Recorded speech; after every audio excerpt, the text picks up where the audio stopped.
gloria.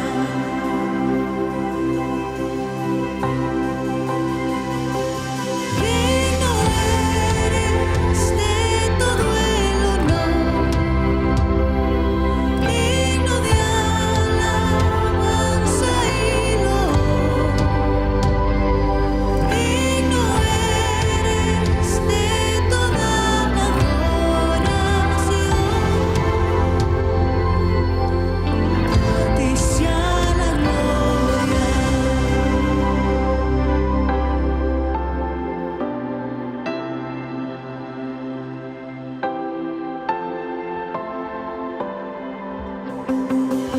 Eres el principio y el final, reinas con autoridad.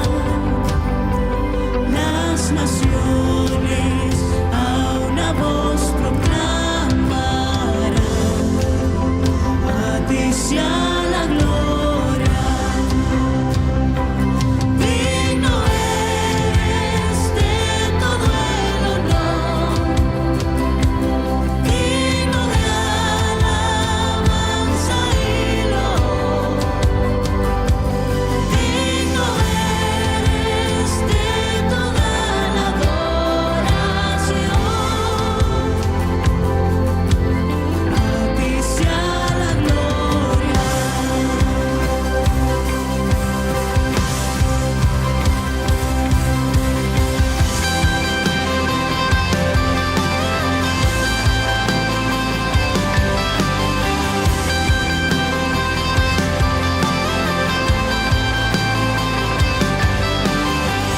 Por siempre y siempre, tuya es la gloria, oh Dios. Por siempre y siempre, tuya es la gloria, oh Dios. Por siempre y siempre, tuya es la gloria, oh Dios. Por siempre y siempre, tuya es la gloria, oh Dios.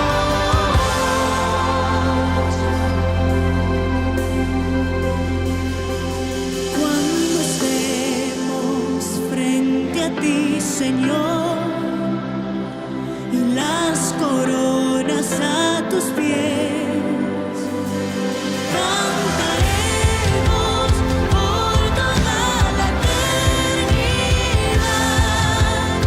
A ti sea la gloria. Digno eres de todo el honor, digno de alabanza y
fraternal saludo a cada uno de ustedes, mis hermanos y amigos, en todas partes del mundo. Seguimos meditando y estudiando las Escrituras porque ellas nos hacen sabios para salvación. En fin, llegamos a un tema muy interesante que tiene que ver con una paz no real. Para ello, quiero que leamos, por favor, Mateo capítulo 7, versos 21 al 23. Leamos.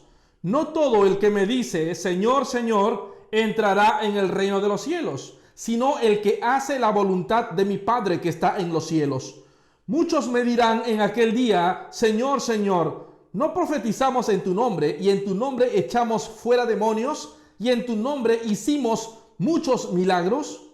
Y entonces les declararé: nunca os conocí, apartaos de mí, hacedores de maldad.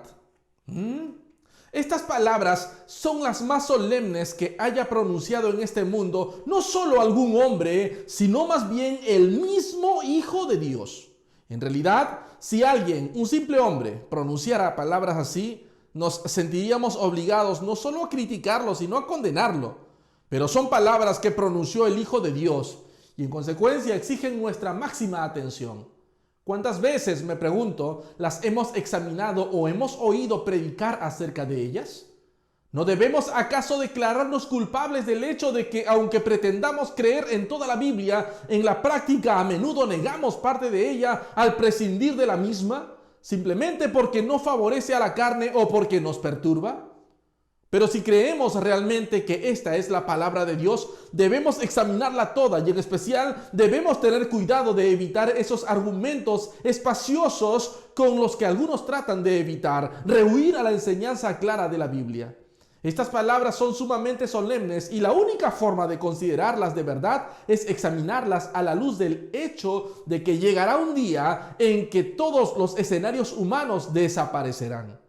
Estas palabras se dirigen a hombres y mujeres que están conscientes del hecho de que tendrán que presentarse delante de Dios para el juicio final. Es evidente que en este párrafo nuestro Señor prosigue el tema del que se ha ocupado en el párrafo anterior, donde puso sobre aviso al pueblo frente a los falsos maestros. Para nuestro Señor, este asunto es tan extremadamente grave que vuelve a ocuparse de él. No le basta una amonestación. Ya ha concluido la enseñanza del sermón y lo ha elaborado en gran detalle. Ahora lo está aplicando. Comienza la aplicación en la exhortación acerca del entrar por la puerta estrecha y andar por el camino angosto. Pero le preocupa que nadie se desvíe a este respecto, que repite la amonestación una y otra vez. Una vez nos ha mostrado la sutileza de los falsos profetas en las dos analogías notables que hemos examinado, nuestro Señor ahora advierte acerca de lo mismo en una forma todavía más explícita. Esta vez incluso es más brusco que la anterior, y nuestro Señor sin duda lo plantea así porque se trata de un asunto sumamente grave por tratarse del peligro terrible que nos acecha a este respecto. Su método es el mismo que ha empleado a lo largo del Sermón del Monte. Comienza siempre con una afirmación franca, luego la examina e ilustra, la elabora y amplía. Esto es lo que tenemos en este párrafo específico. Ante todo dice: no todo el que me dice Señor, Señor, entrará en el reino de los cielos, sino el que hace la voluntad de mi Padre que está en los cielos. Esta es la afirmación, pero luego pasa a ilustrarla y elaborarla. Muchos me dirán en aquel día: Señor, Señor. Lo más importante desde el punto de vista de la exposición es que tenemos las dos partes juntas. Que no aislemos del versículo 21 de los versos 22 y 23 como algunos han tratado de hacer, sino que tomemos todos estos versículos juntos y los consideremos como la presentación de la proposición y la demostración de sus implicaciones. La importancia de hacerlo así se ve cuando se nos recuerda que algunos, tomando el verso 21 por separado, han argumentado que nuestro Señor en realidad enseña que en última instancia lo que importa no es tanto lo que el hombre cree, sino lo que el hombre hace. Esta cita la emplean a menudo los que gustan de presentar como dos cosas opuestas la fe y las obras. Preguntan: ¿acaso no dijo, no todo el que me dice Señor, Señor entrará en el reino de los cielos, sino el que hace la voluntad de mi Padre que está en los cielos? Sostienen que se subraya la acción y luego presentan toda su doctrina de la salvación por las obras. Algunos dicen, se preocupan siempre de la doctrina y pasan todo el tiempo hablando de ella, pero no es la doctrina del hombre lo que importa, sino lo que hace. Interpretan mal este verso 21 porque lo aíslan de los versos 22 y 23. Pero en cuanto uno los coloca juntos, se ve que el objetivo de la afirmación no es el contraste de fe y obras, porque nuestro Señor en los versos 22 y 23 dice acerca de las obras precisamente lo que dice acerca de la fe en los versos 21 y 22. Entonces, es importante tomar el texto en su contexto y no aislarlo. No, en este pasaje el mensaje no pretende recalcar las obras a costas de la fe. Es algo mucho más grave que esto. Se trata más bien de abrir nuestros ojos de nuevo al terrible peligro del autoengaño y de la autoilusión. Ello es lo que preocupa a nuestro Señor. Es el mismo tema general del párrafo anterior. En este, el peligro se consideró en función de ser desviados por falsos profetas debido a su vestimenta de ovejas y al carácter atractivo de su doctrina tan engañosa y tan sutil. En este caso, nuestro Señor pasa a mostrarnos lo mismo, pero ahora no en los falsos profetas, sino en nosotros mismos. Es el peligro, el terrible peligro del autoengaño y de la autoilusión. O para decirlo en forma positiva, nuestro Señor vuelve a destacar que delante de Dios nada vale sino la verdadera santidad, la santidad sin la cual nadie verá al Señor, según Hebreos 12:14. Y si nuestra idea de la justificación por fe no incluye esto, no es enseñanza bíblica. Es un engaño peligroso. Debemos repetir de nuevo que la Biblia hay que tomarla como un todo y nuestro Señor en este pasaje simplemente nos pone sobre aviso respecto a que sea lo que fuere, lo que digamos o hagamos, no podemos estar en la presencia de Dios si no somos verdaderamente justos y santos. Es lo que enseña la Biblia desde el principio hasta el fin. Es la enseñanza del Señor mismo, no es legalismo humano. Una vez más, muestra lo que significa la verdadera fe y lo hace de una forma nueva. Podríamos decirlo así, nuestro Señor nos muestra algunas de las cosas falsas y equivocadas de las que los hombres tienden a depender. Nos hace una lista de las mismas. Primero, pasaremos revista a esta lista. Luego podemos examinar las lecciones y principios generales que se pueden deducir de esta enseñanza detallada. Pero tenemos que enfrentarnos cara a cara con las cosas que nuestro Señor someta a nuestra consideración. El principio general, que es fundamento de la enseñanza, es que nuestro Señor nos muestra lo que de hecho puede ocurrir en la vida de un hombre que al final se condenará. Esto es lo alarmante. Nos muestra que se puede llegar tan lejos y sin embargo estar completamente equivocado. No cabe duda que es una de las afirmaciones más sorprendentes de toda la Biblia.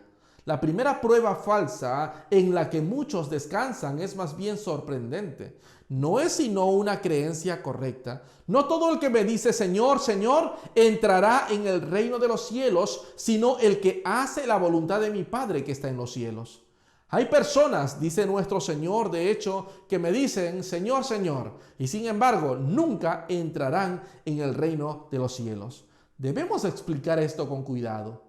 No critica a los que dicen Señor, Señor. Todo el mundo debería decir Señor, Señor. Se refiere a los que poseen una doctrina adecuada respecto a su naturaleza y a su persona, a los que lo han reconocido, que acuden a Él y le dicen Señor, Señor. Dicen lo que hay que decirle, creen lo que hay que creer acerca de Él. Nuestro Señor no los critica por eso. Lo que dice es que no todos los que dicen eso entrarán en el reino de los cielos. El aspecto negativo es muy importante. El que no dice Señor, Señor, nunca entrará en el reino de los cielos. Este es el punto de partida en todo este asunto de la salvación. Nadie es cristiano a no ser que diga Señor, Señor al Señor Jesucristo. Pablo dice que nadie puede decir esto sin el Espíritu Santo. En otras palabras, la ortodoxia es absolutamente esencial. Tenemos entonces aquí no una crítica de la ortodoxia. Esto jamás sería posible. Se refiere al hecho de que si uno confía solamente en la ortodoxia que posee, se puede condenar. La ortodoxia es absolutamente vital y esencial. A no ser que creamos que Jesús de Nazaret es en realidad el Hijo de Dios, a no ser que lo reconozcamos como el Hijo eterno, esencia eterna, hecho carne entre nosotros, a no ser que creamos la doctrina del Nuevo Testamento de que Dios lo envió para que fuera el Mesías, el Salvador del mundo, y que por esto ha sido exaltado y es Señor de todas las cosas, ante quien toda rodilla se doblará algún día, no somos cristianos. Filipenses 2 nos habla de eso claramente. Haya pues en vosotros este sentir que hubo también en Cristo Jesús, el cual siendo en forma de Dios no estimó el ser igual a Dios como cosa a que aferrarse, sino que se despojó a sí mismo, tomando forma de siervo, hecho semejante a los hombres, y estando en la condición de hombre, se humilló a sí mismo, haciéndose obediente hasta la muerte y muerte de cruz. Por lo cual Dios también lo exaltó hasta lo sumo y le dio un nombre que es sobre todo nombre, para que en el nombre de Jesús se doble toda rodilla de los que están en los cielos y en la tierra y debajo de la tierra, y toda lengua confiese que Jesucristo es el Señor, para gloria de Dios Padre. Debemos creer esto. Ser cristiano significará en primer lugar creer ciertas verdades respecto al Señor Jesucristo. En otras palabras, creer en Él. Solo en Él. No hay cristianismo aparte de esto. Ser cristiano significa que toda nuestra vida, nuestra salvación, nuestro destino eterno descansen enteramente en el Señor Jesucristo. Por esto, el verdadero cristiano dice: Señor, Señor. Este es el contenido de la afirmación. No quiere decir simplemente pronunciar las palabras adecuadas. Indica que creemos en estas cosas cuando las decimos. Pero lo alarmante y aterrador en lo que nuestro Señor dice es que no todo el que dice Señor, Señor entrará en el reino de los cielos. Los que entran en el reino de los cielos lo dicen. Los que no lo dicen nunca pueden entrar en el reino de los cielos. Pero no todos los que lo dicen entrarán en él. Es evidente que esto debería hacernos detener para reflexionar. Santiago en su carta dice lo mismo. Nos advierte que tengamos cuidado de confiar solo en que creemos en ciertas cosas, diciendo de una forma más bien sorprendente: también los demonios creen y tiemblan, en Santiago 2:19. Se encuentra un ejemplo de esto en los evangelios, donde leemos que algunos demonios reconocieron al Señor y dijeron: Señor, Señor, pero siguieron siendo demonios. Todos corremos el peligro de contentarnos con un asentimiento intelectual a la verdad. Ha habido a lo largo de los siglos personas que han caído en esta trampa. Han leído la Biblia y han aceptado su enseñanza. Creyeron la enseñanza y a veces han sido expositores de la verdad y han luchado contra los herejes, y sin embargo, todo su carácter y vida han sido una negación de la verdad misma que decían creer. Es un pensamiento aterrador, y sin embargo, la Biblia a menudo nos enseña que es una posibilidad terrible. El hombre no regenerado y no nacido de nuevo puede aceptar la enseñanza bíblica como una especie de filosofía, como una verdad abstracta. En realidad, no vacilaría en afirmar que siempre me resulta muy difícil entender cómo las personas inteligentes no se sienten forzadas a hacerlo así. Cualquiera que acuda a la Biblia con mente inteligente y se enfrente con su contenido, resulta casi increíble que no llegue a ciertas conclusiones lógicas inevitables. Se puede hacer esto y sin embargo no ser cristiano. Las pruebas históricas en favor de la persona de Jesucristo de Nazaret son indiscutibles. No se puede explicar la permanencia de la iglesia cristiana sin él. Las pruebas son abrumadoras. Por ello, el hombre puede enfrentarse con esto y decir: sí, acepto este argumento. Puede aceptar la verdad y decir esto y sin embargo seguir siendo no regenerado, no cristiano. Puede decir Señor, Señor y no entrar en el reino de los cielos. Nuestros antepasados, en épocas en que tomaron conciencia de estos peligros, solían resaltar mucho esto. Si leemos las obras de los puritanos, encontraremos que dedicaron no solo capítulos, sino volúmenes enteros al asunto de la falsa paz. Este peligro se ha reconocido a lo largo de los siglos. Es el peligro de confiar en la fe en vez de en Cristo, de confiar en la fe sin realmente ser regenerado. Es una posibilidad terrible. Hay personas que han sido educadas en hogares y atmósferas cristianos, quienes siempre han oído estas cosas, en un sentido siempre las han aceptado y siempre han creído y dicho lo justo, pero con todo, quizá no sean cristianos. La segunda posibilidad es que esas personas quizá no sean solo creyentes de la verdad, sino también fervorosos y celosos. Observen la repetición de la palabra Señor. No dicen simplemente Señor. Dicen Señor, Señor.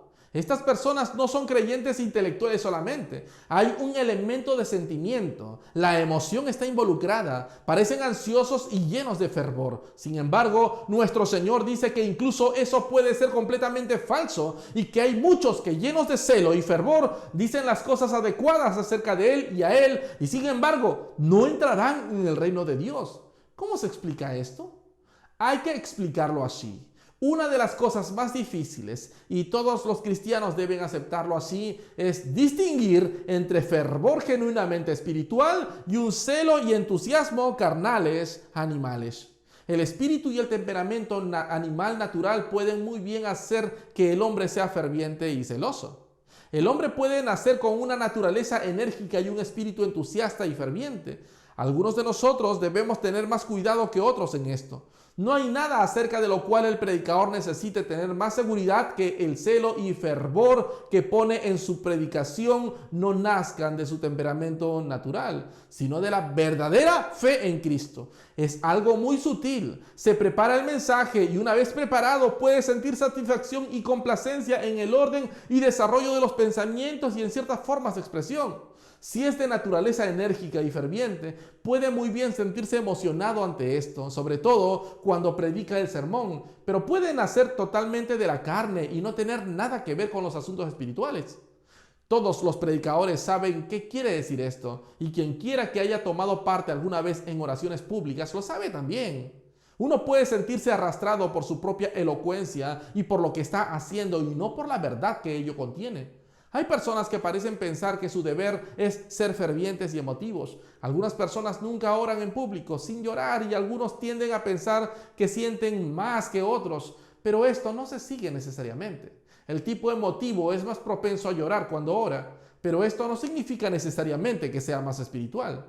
Nuestro Señor entonces enfatiza que aunque digan Señor, Señor y sean fervientes y celosos, puede que no sean más que la carne. El tener gran entusiasmo en estas cosas no implica necesariamente espiritualidad. La carne lo puede explicar, puede falsear casi todo. Esta es la primera parte del análisis de nuestro Señor. No hay nada más peligroso que confiar solo en una creencia correcta y un espíritu fervoroso y dar por supuesto que mientras uno crea lo justo y sea celoso y activo respecto a ello, que por necesidad se es cristiano. En los versos que siguen va más allá para incluir también las obras, y esto es lo que hace tan ridícula la supuesta antítesis entre fe y obras.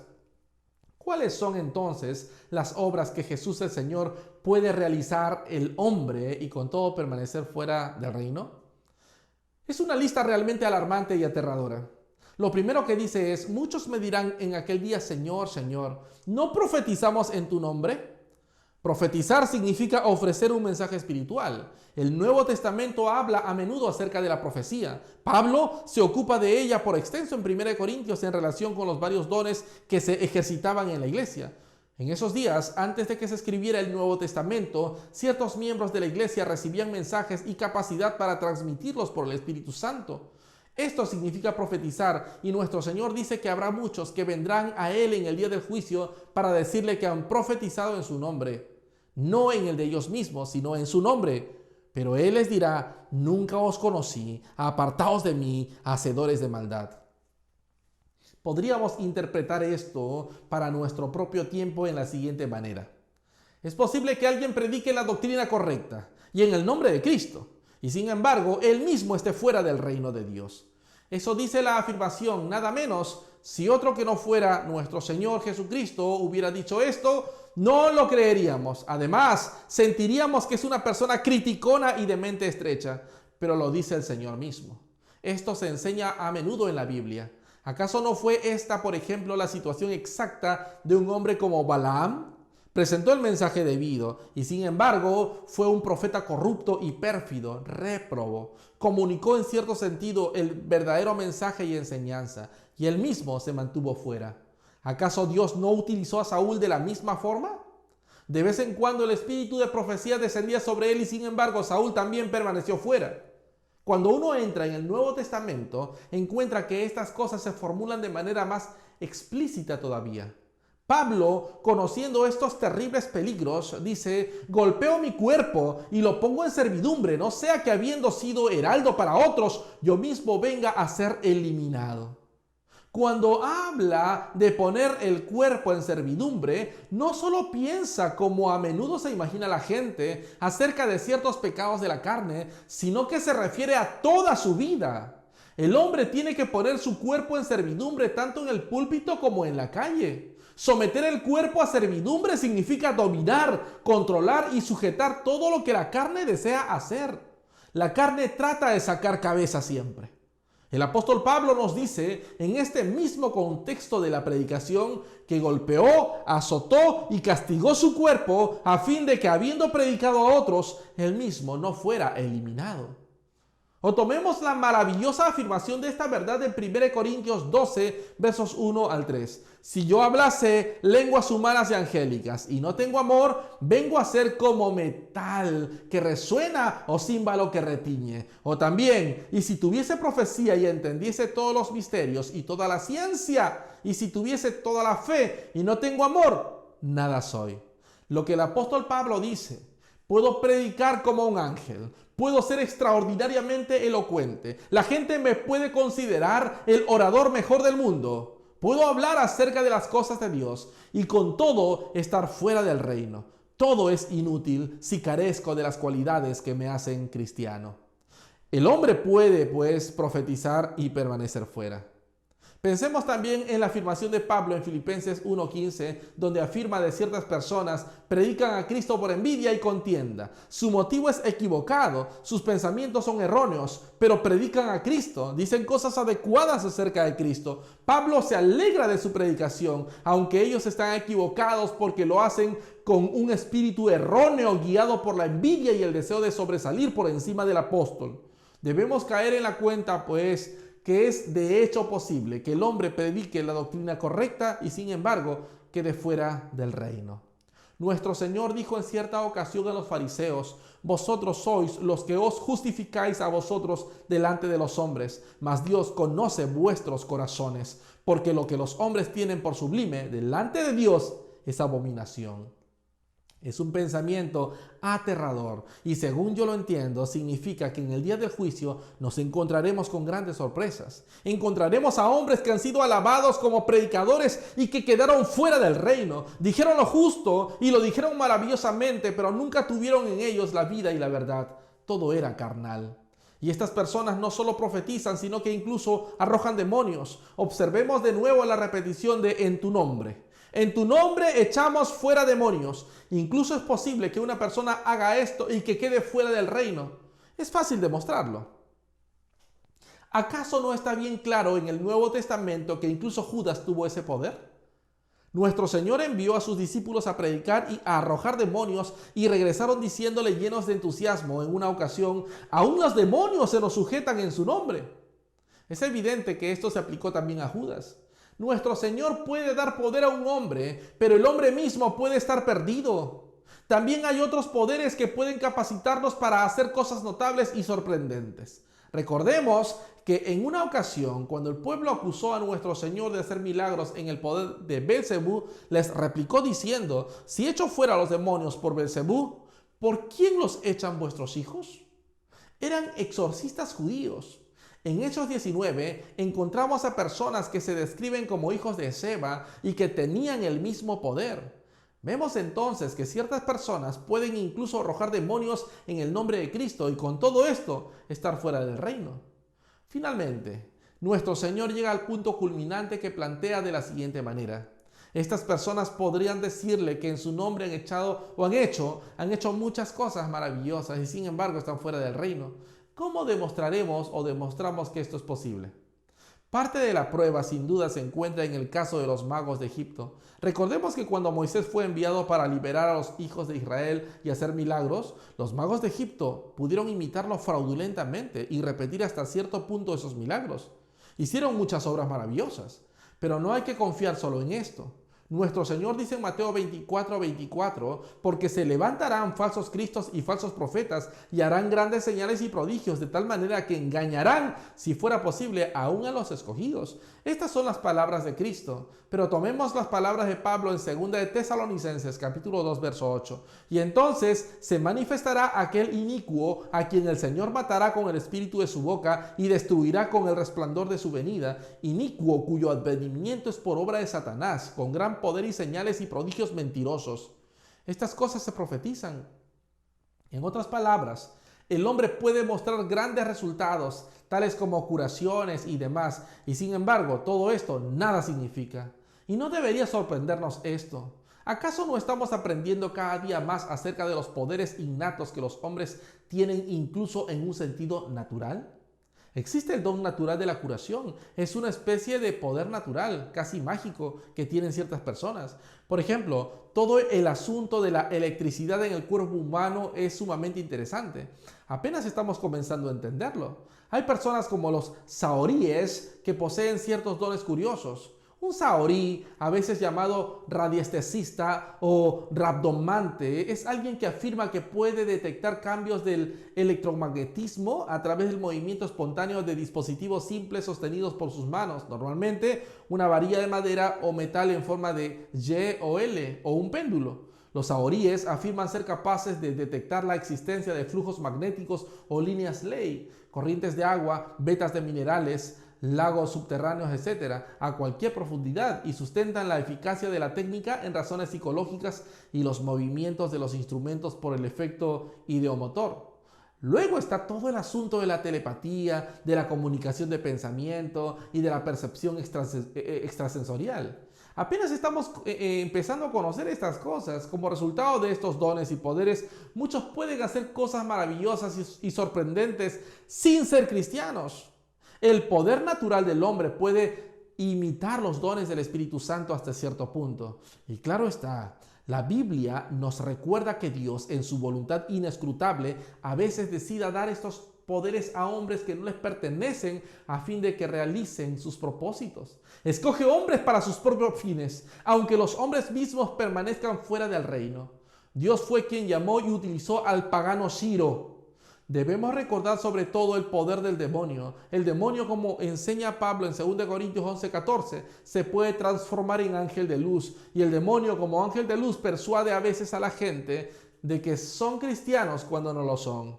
Si el demonio puede mantener a alguien fuera del reino haciéndole decir Señor, Señor, ciertamente que lo hará. Hará lo que sea para mantener al hombre fuera del reino. Por ello, si una creencia falsa o una creencia verdadera sostenida de una manera equivocada puede conseguir esto, hará que la tenga y le dará poder para que realice señales y maravillas. Todo esto, todo ha sido profetizado, todo se encuentra en la Biblia, y por ello nuestro Señor nos amonesta solemnemente que tengamos cuidado con esto. Una vez se lo resumió a sus discípulos así: no os regocijéis de que los espíritus se os sujetan, sino regocijaos de que vuestros nombres estén escritos en los cielos.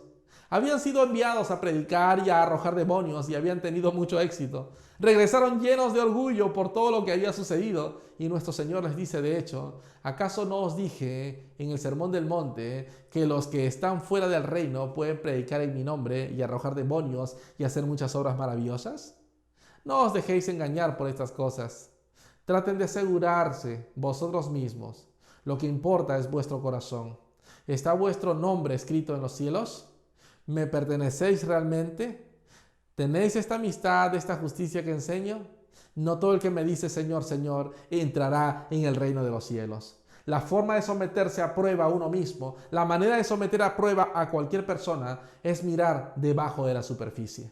No hay que mirar los resultados aparentes, no hay que mirar las maravillas, sino descubrir si se conforma a las bienaventuranzas. ¿Es pobre en espíritu? ¿Es manso? ¿Es humilde? ¿Gime en espíritu al ver al mundo? ¿Es hombre santo de Dios? ¿Es grave? ¿Es sobrio? Dice con Pablo, los que estamos en este tabernáculo gemimos con angustia. Estas son las pruebas de las bienaventuranzas, las pruebas del Sermón del Monte, el carácter del hombre, la naturaleza del hombre. No son solo las apariencias, sino que es la realidad misma la que cuenta delante de Dios. Recordemos de nuevo que es el Señor quien dice estas cosas y que es Él quien juzgará. Las palabras, muchos me dirán en aquel día, se refieren al día del juicio, cuando Él será el juez, de modo que no hay que engañarse. Vosotros sois, refiriéndose también a esta clase de personas, los que os justificáis a vosotros mismos delante de los hombres. Mas Dios conoce vuestros corazones, porque lo que los hombres tienen por sublime, delante de Dios es abominación.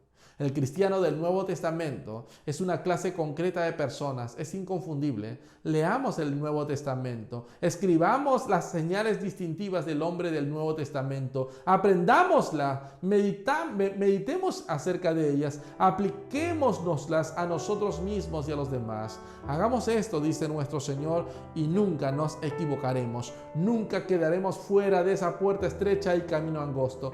Todas estas pruebas se pueden resumir en la expresión: el que hace la voluntad de mi Padre que está en los cielos.